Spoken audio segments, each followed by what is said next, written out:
Hey there everybody, it's Dave from Change Talks here, and today I want to talk to you about anger. Now, anger is a common problem in a lot of households, and when we're talking about anger in a child with help for a parent here, one of the best things we can do is, rather than talk about strategies to calm a child down whilst the anger is already there, we're going to get to that, but we're going to talk first about being proactive in your conversations about anger.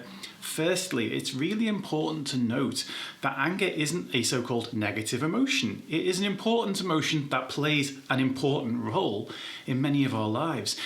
There are a lot of times when people are right to be angry about things, and especially if we count all of the little things that are adding up in that person, it only makes sense that that person might be angry.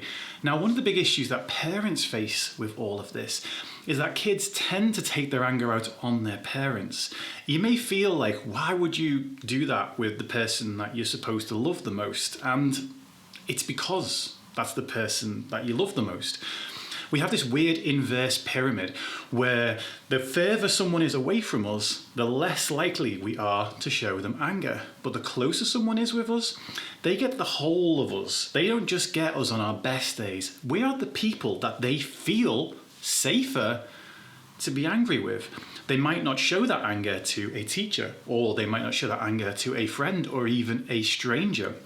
But they feel comfortable showing that anger with you because, well, there's a relationship of unconditional love there, hopefully. So when I say we need to be proactive about it, it's having conversations ahead of time about what will actually happen when your child gets angry. Firstly, by saying it's okay to be angry sometimes. But the idea of it is we want to make sure, instead of it being you versus the child and their anger, it is you and the child versus whatever is making that child angry.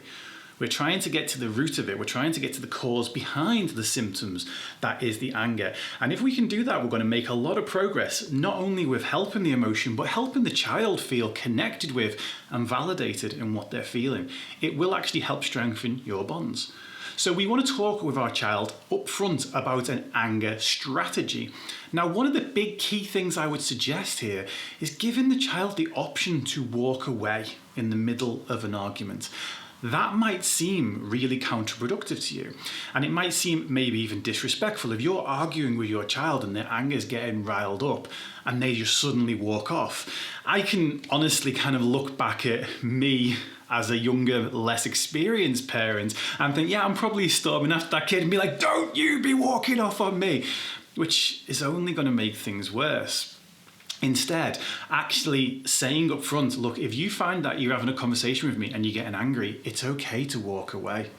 You can, in fact, do it as soon as you feel like you need to, rather than us having that whole thing, because what will happen when a child is angry, they will respond to whatever you're saying in an angry way. And that's more likely to include scathing remarks or sarcasm or something that kind of gets your back up. And then what happens? You start retaliating and your tone starts going towards them. The idea is you want to diffuse the anger, not become angry too, which will only make things worse.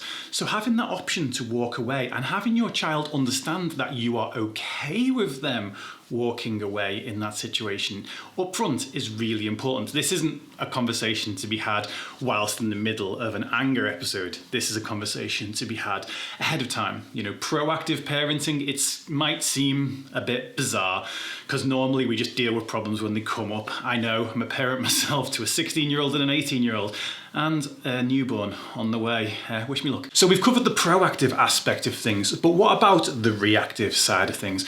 Well, again, having this anger strategy up front is worthwhile knowing. Thing is that we all know things that actually help with anger. We know that taking some breaths might do the job. We know that meditating or listening to some calming music might do the job. But it really comes down to where on a scale of 1 to 10 that anger currently is. If the anger's at a 1, you might be able to find that it's okay. You can just take yourself off. You can meditate. You can listen to some calming music. You can maybe read a book. That's going to do the job. If it's more like a 3 or a 4, you might want to go and write. You might want to journal, write what you're feeling. I think a really good thing to actually do in that time is to write down what you're feeling about the situation and then put it to one side until the next day. Let's say you're having an argument with the other person, you write exactly what you'd want to say to them in that moment, but you don't say it to them. And then you look back at it the following day. And if you still want to say it, then maybe go ahead. But really what you've got to do is you're going to look at it and you're going to be looking at it through a completely different set of eyes. And you're going to think, oh, actually, that wasn't me that wanted to say that. That was my anger that wanted to say that. But by actually putting it into paper, it gets some of that energy out of you. Speaking of getting energy out of you, doing some form of exercise can be a great way to actually release some of that anger. And if you don't want to go out and suddenly do a 10K run or something as simple as utilizing that energy to either dance to some angry music or even just beat up some pillows. Something where you are expending that energy, getting that pent up aggression out of you, but in a way that is safe. Screaming into a pillow, beating up a pillow, all of these different things are good when you're around about that sort of 3, 4, maybe even up to 5 or 6 kind of level. When you're at those higher levels, then the walking away thing is going to be the most essential thing, because in that moment, most reactions you're going to have are just not going to be good.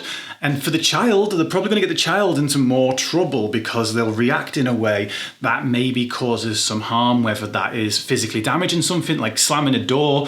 As kind of much as that feels like it gets it out of the system, slamming a door can actually cause some real damage to the door. Or lashing out at another person, whether that is physically or even verbally. These things can't be undone, and all you're going to do is end up regretting them later on. The best thing to do in that situation is to walk away. One final note, which is a bit of a contentious topic with a lot of parents, is video games. So video games can be a very calming thing. They're very good for escapism for kids, but it's all about picking the right game for the moment. If your child's going to go on like a first-person shooter or what's called a PvP, which is player versus player, anything where it's competitive and you're basically killing each other, whether that's fly shooting, whether that's fantasy on like World of Warcraft or something like that, or League of Legends, those type of games actually might make someone more angry. They might not help in that situation. They get the person's stress levels up and they get the aggression levels up. As a parent, I'd really suggest to look into some of the sorts of games that your kids are playing, because as well as these more energetic, aggressive games, kids are playing a lot of more calming and what are called chill or even comfort games at the moment. Games such as Minecraft, Spiritfarer, or even Stardew Valley are games where kids can actually play them and actually get that escapism and probably lose minutes, hours, possibly even days of their time. But what will actually happen in that moment is the games have a calming effect, so they provide the escapism that the kid needs in that moment. So just to recap, remember, have that proactive conversation, putting together an anger strategy, let your child know that it's okay to be angry, and actually make sure that it is you and them versus the cause of the anger, not you versus them. Then from that point on, make sure you know what at each different stage of that anger you're going to go with, because it's going to be basically impossible at an anger level of 8, 9 or 10 to jump straight into chilled out music and reading a calming novel. You might need a few things to bring that level down first before you are able to engage with those other activities. Thanks, and I will see you on the next one.